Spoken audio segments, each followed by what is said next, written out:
Hello everyone. Today I will spend 2 minutes explaining how to measure AC voltage with a benchtop multimeter.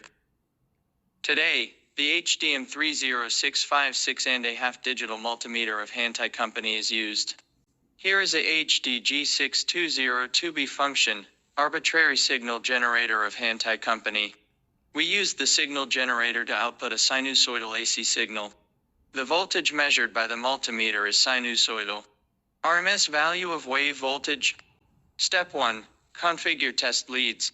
We need to use a B and C female to double banana plug. Use the ground terminal to correspond to the common terminal on the front panel, and the other terminal to correspond to the input terminal on the front panel.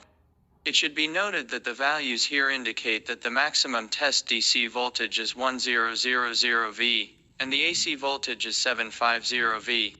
If the maximum value is exceeded, the instrument will be seriously damaged, or even an accident. Step 2. Press ACV on the front panel. Step 3. Press range to select the range. The auto option will automatically select the range for the measurement according to the input. Compared with the manual range, the auto range is more convenient, but it will cause the measurement speed to be slower. Step 4. Press AC filter, and select the filter to measure. The instrument has 3 Hz, 20 Hz, 200 Hz, 3 different AC filters.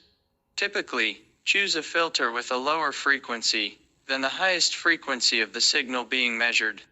Next, our signal generator sets a sine wave signal with an effective value of 7V.